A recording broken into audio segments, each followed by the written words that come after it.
hı. Evet arkadaşlar, bu Selamünaleyküm arkadaşlar. atacağız. Şu anda verdiğimize geçmiş bulunmaktayız. Bu verine sertleştirici. Verdiğimize 1 kilo verdiğin içine yarım kilo sertleştirici koyuyoruz. Sertleştirici. %20 civarında da tiner koyuyoruz.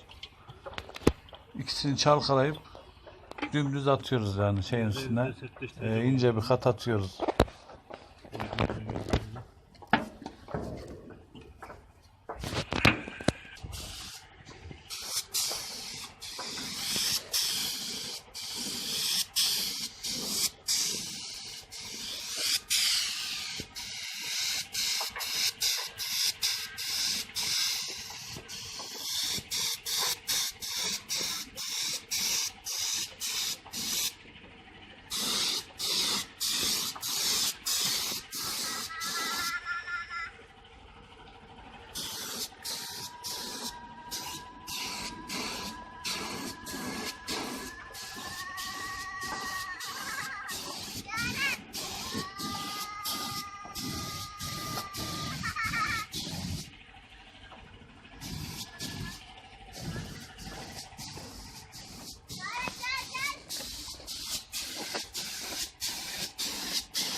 Vallahi çok güzel oldu var ya.